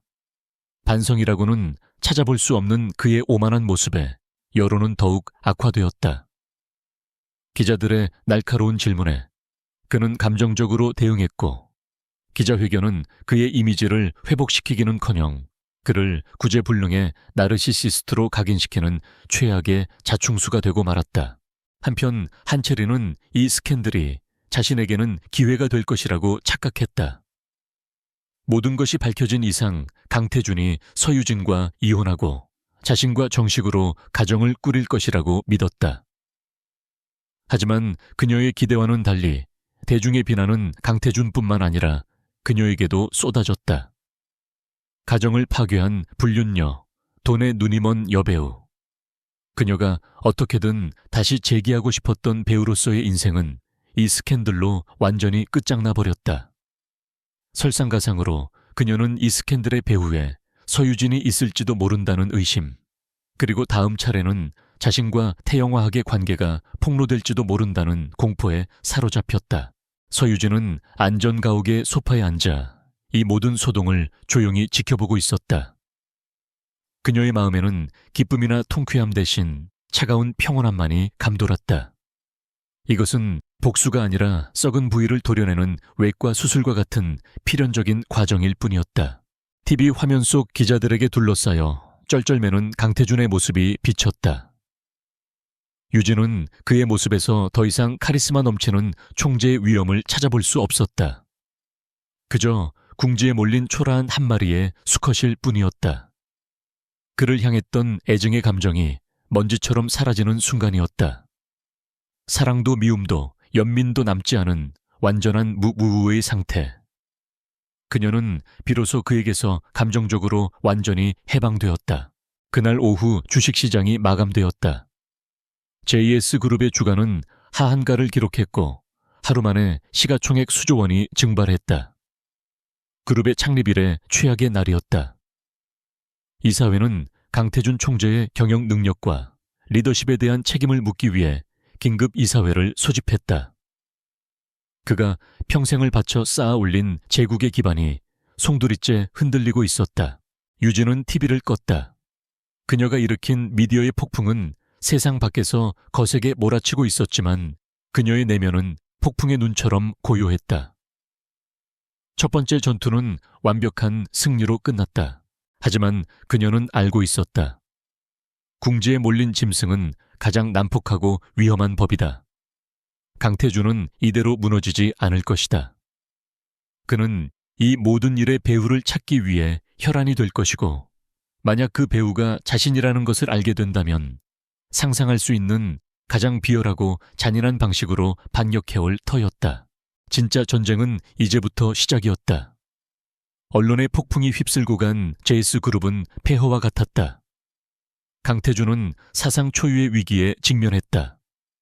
이사회는 연일 그의 퇴진을 압박했고 투자자들은 등을 돌렸으며 그룹의 창업주이자 그의 아버지인 강건일 회장마저 그에게 등을 돌렸다. 평생을 자신의 발 아래 세상을 두고 살아온 그에게 권력의 기반이 송두리째 흔들리는 것은 참을 수 없는 굴욕이었다. 그의 분노는 이제 단 하나의 목표를 향했다. 배신자. 이 모든 것을 계획하고 실행한 내부의 적을 찾아내 갈기갈기 찢어버려야 했다. 그는 기업 경쟁사 불만을 품은 임원들, 심지어 이복 형제들까지 의심의 선상에 올렸다. 그는 국정원 출신들로 구성된 업계에서 가장 잔인하고 유능하기로 소문난 해결사 팀을 고용했다. 정보 유출의 근원지를 찾아내라는 특명이 떨어졌다. 해결사 팀은 거미줄처럼 촘촘하게 수사망을 펼쳐나갔다. 강태준의 주변 인물들을 샅샅이 훑었고 JS그룹 내부의 통신 기록을 샅샅이 뒤졌다. 그러나 그들의 수사망은 번번이 허탕을 쳤다. 유진과 그녀의 동맹들이 구축한 보안 시스템은 그들이 상상하는 것 이상으로 철저했다. 한편 스캔들의 또 다른 주인공인 한채리는 하루하루가 지옥이었다. 쏟아지는 비난과 대중의 경멸도 고통스러웠지만 그녀를 가장 두렵게 하는 것은 서유진의 그 마지막 한마디, H 계획이었다. 그 비밀을 알고 있는 서유진이 다음 카드를 꺼내드는 순간 자신은 물론 오빠 한석호와 태영화학 전체가 공멸할 것이라는 공포가 그녀를 짓눌렀다. 강태준의 압박은 점점 더 거세졌다. 그는 매일같이 그녀를 몰아쓰며 정보 유출의 단서를 캐물었다. 궁지에 몰린 한채리는 결국 최악의 실수를 저지르고 만다. 자신에게 쏠린 의심을 다른 곳으로 돌리고자 그녀는 강태준에게 백화점에서 서유진과 마주쳤던 날의 일을 털어놓았다. 그 여자가 저한테 H 계획에 대해 알고 있는 것처럼 말했어요. 거요. 계약서에 작은 글씨까지 읽어봤어야 한다면서. 태준 씨 아무래도 이상해요.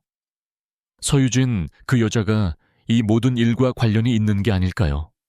H 계획. 그 단어를 듣는 순간 강태준의 머릿속이 번개를 맞은 것처럼 번뜩였다. 그와 한채리 그리고 태영화학의 극소수만이 아는 극비 프로젝트의 이름. 서유진이 그것을 어떻게 그 순간 흩어져 있던 모든 의문의 조각들이 하나의 그림으로 맞춰졌다. 이유를 알 수 없었던 그녀의 차가운 평온함. 절묘한 타이밍에 터져나온 베리타스 바이오의 문제. 그리고 완벽하게 계획된 언론 폭로까지. 이 모든 것의 중심에 서유진이 있었다. 그가 무시하고 경멸했던 집안의 장식품 정도로 여겼던 그의 아내가 이 모든 것을 계획한 배후의 주모자였던 것이다. 충격은 곧바로 지옥의 불과 같은 분노로 바뀌었다. 기업의 라이벌에게 당한 패배와는 차원이 다른 가장 믿었던 존재에게 심장을 꿰뚫린 듯한 배신감이었다. 세어, 유, 진. 그는 짐승처럼 그르렁거리며 그녀의 이름을 씹어 뱉었다. 그는 당장 차를 몰아 저택으로 향했다. 가는 내내 그의 머릿속은 오직 한 가지 생각뿐이었다. 그녀를 어떻게 부서뜨려야 가장 고통스러울까? 현관문이 부서져라 열리고 강태준이 폭풍처럼 거실로 들어섰다. 유진은 마치 그가 올 것을 알고 있었다는 듯 소파에 앉아 차분히 책을 읽고 있었다. 그 평온한 모습이 그의 분노에 기름을 부었다. 내년 짓이었어. 그의 목소리는 분노로 갈라져 있었다. 유진은 천천히 책을 덮고 그를 올려다보았다. 그녀의 눈에는 더 이상 두려움이나 슬픔이 없었다. 오직 차가운 경멸만이 담겨 있었다. 이제 알았어요. 생각보다 꽤 둔하네요, 강태준 씨.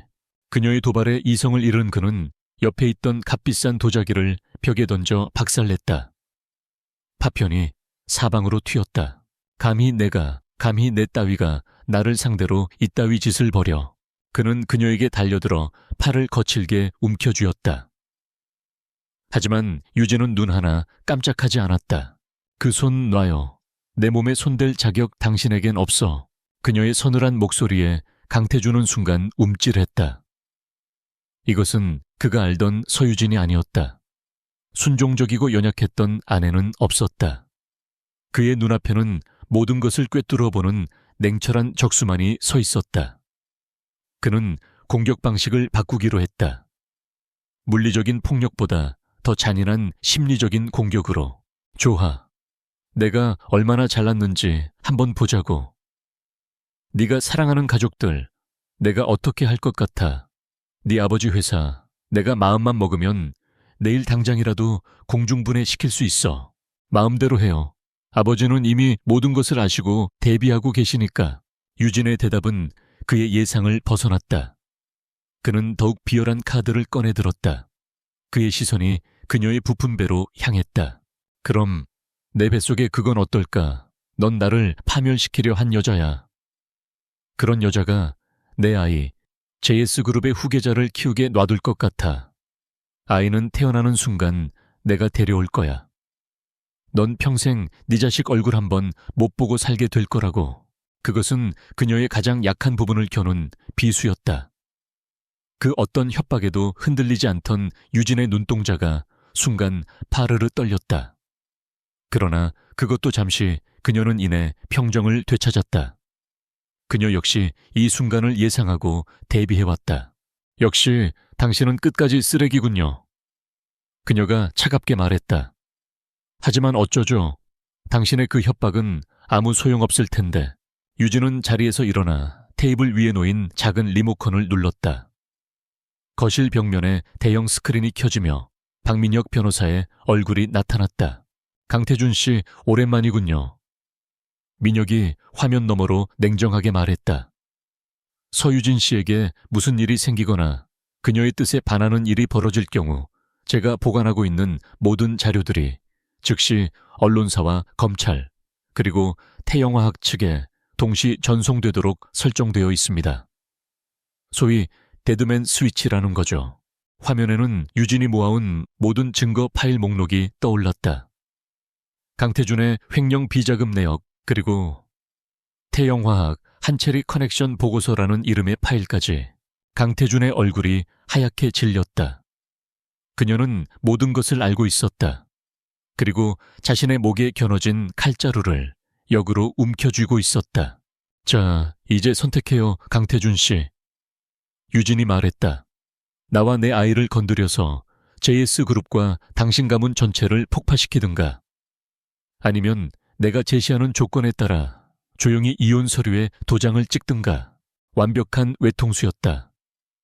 권력의 정점에 있던 그는 이제 옴짝달싹 못하는 포로 신세가 되었다.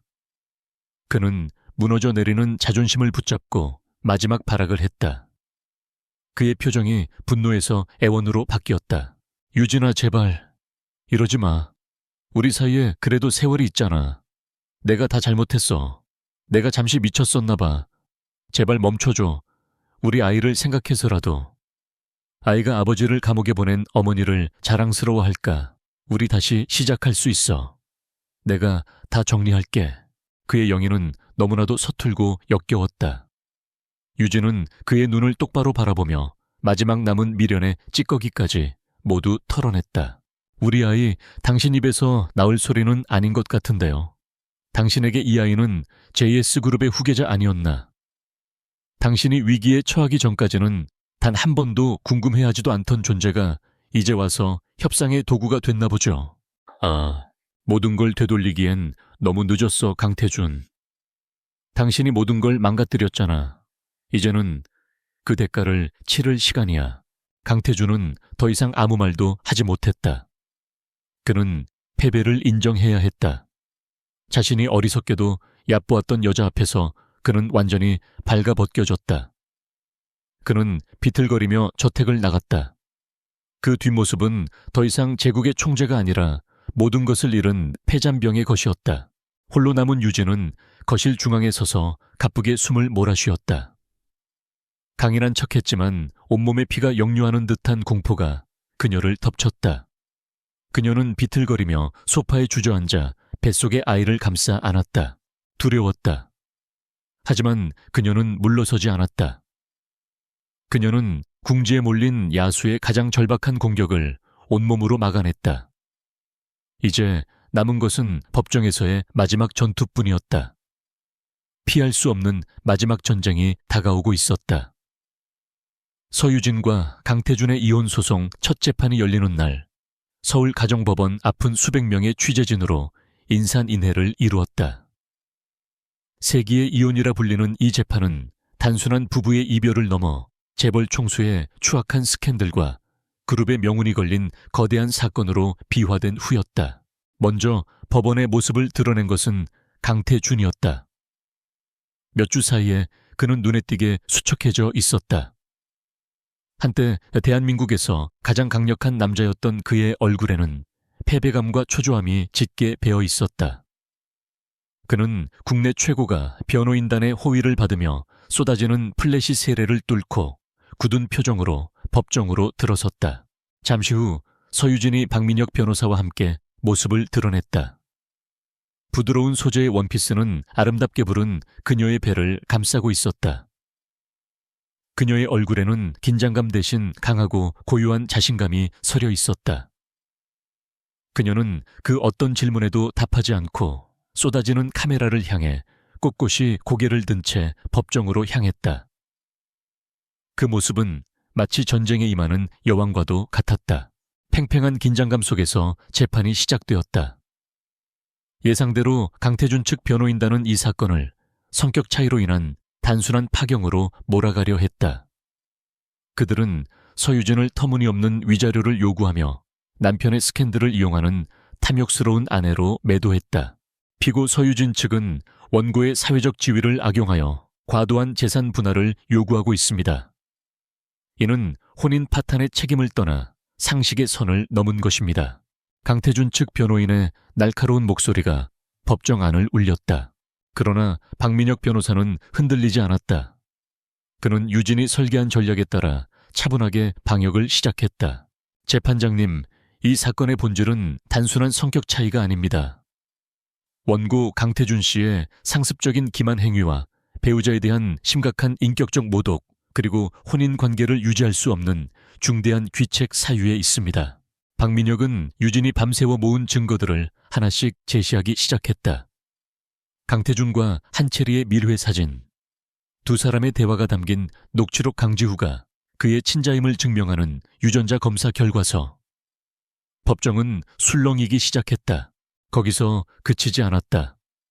박민혁은 강태준의 횡령 혐의를 입증하는 법인카드 사용 내역과 차명으로 숨겨둔 재산 목록 페이퍼 컴퍼니를 통한 탈세 정황까지 거침없이 폭로했다.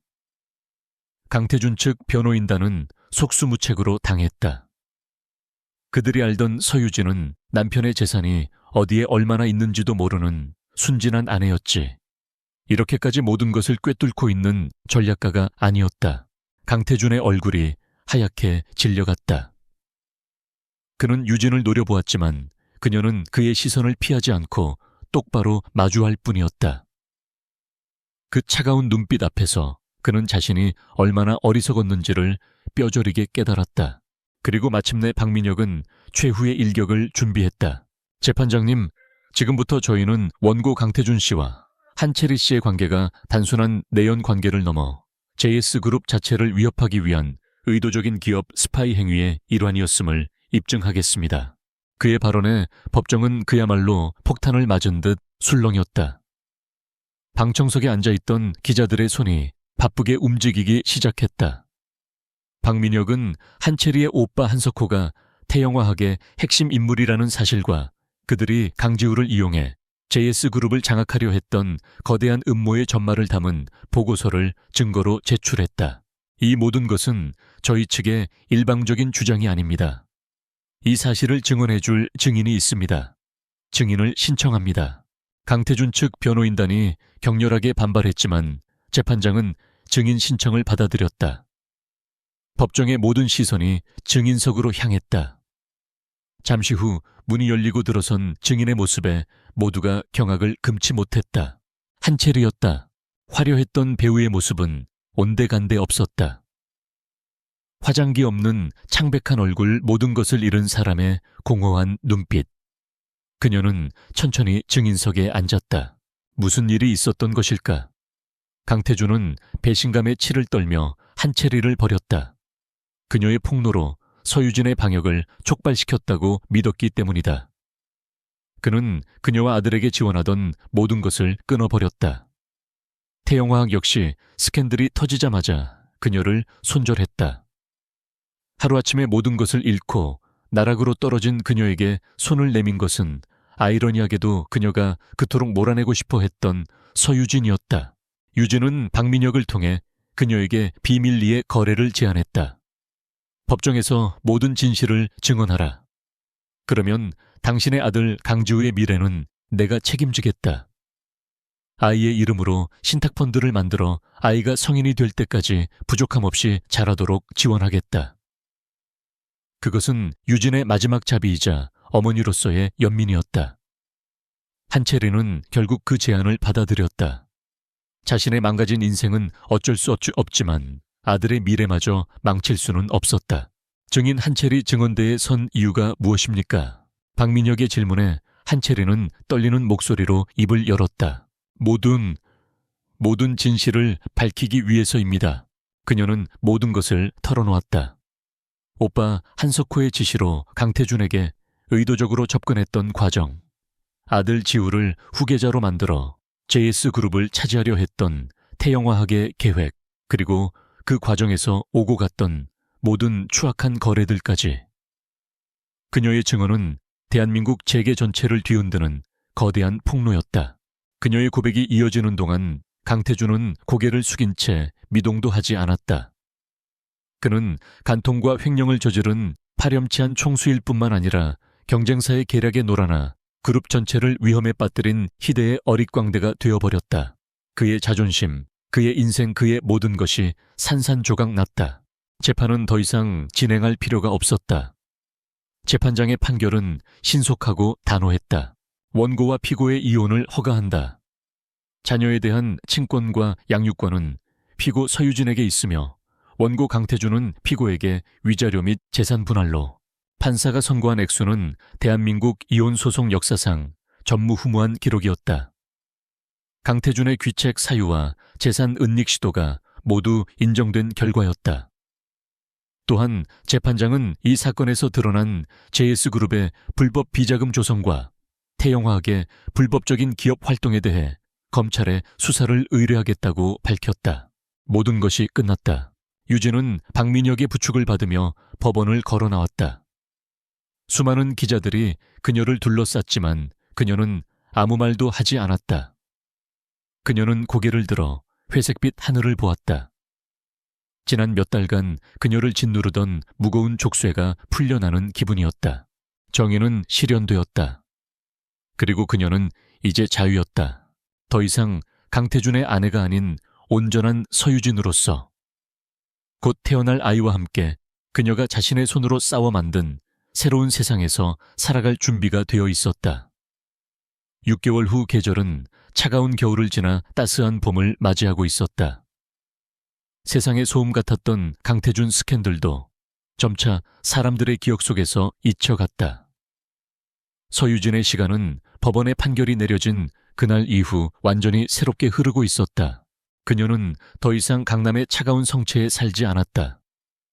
대신 따스한 햇살이 가득 들어오는 한강변의 아담한 아파트로 거처를 옮겼다.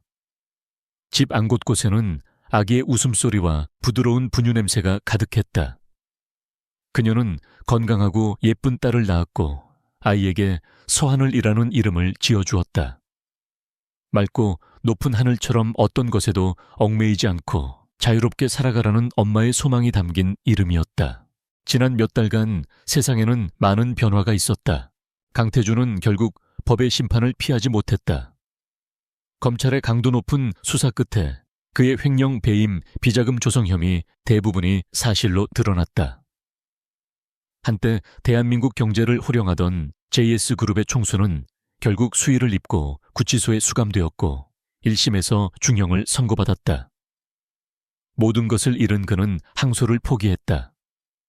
그의 제국은 그의 오만함과 함께 무너져 내렸다. JS그룹은 총수의 구속 이후 경랑에 휩싸였다. 은퇴했던 강건일 회장이 다시 경영에 복귀해 사태를 수습하려 애썼지만 추락한 기업 이미지를 회복하기는 어려웠다.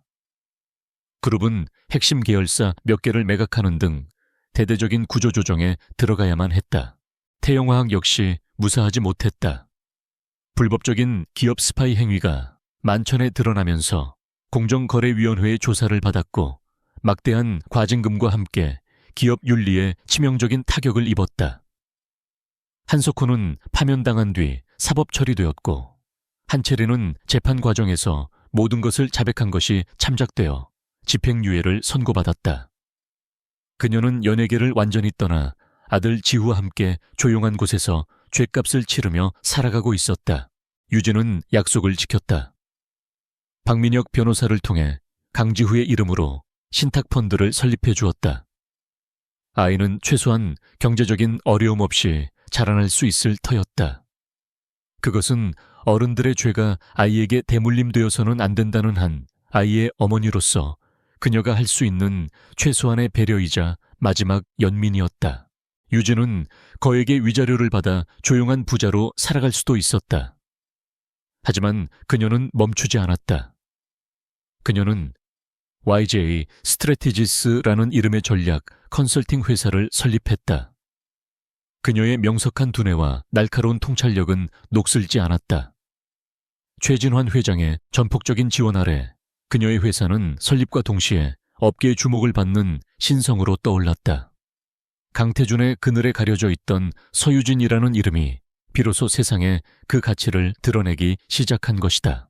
어느 맑은 봄날 오후 유진은 자신의 회사 사무실에서 임원회의를 주재하고 있었다. 그녀는 자신감 넘치는 목소리로 새로운 프로젝트의 비전을 설명했다. 직원들은 존경과 신뢰의 눈빛으로 그녀를 바라보았다.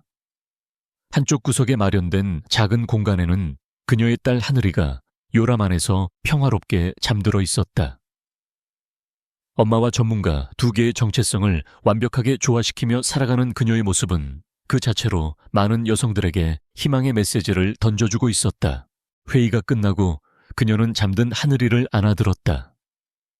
아이의 따뜻한 천과 새근거리는 숨소리가 그녀의 마음에 평화를 가져다 주었다. 그녀는 창가에 서서 눈부신 서울의 풍경을 내려다보았다. 한때는 자신을 가둔 감옥처럼 보였던 이 도시가 이제는 그녀와 그녀의 딸이 함께 만들어갈 미래의 무대처럼 보였다.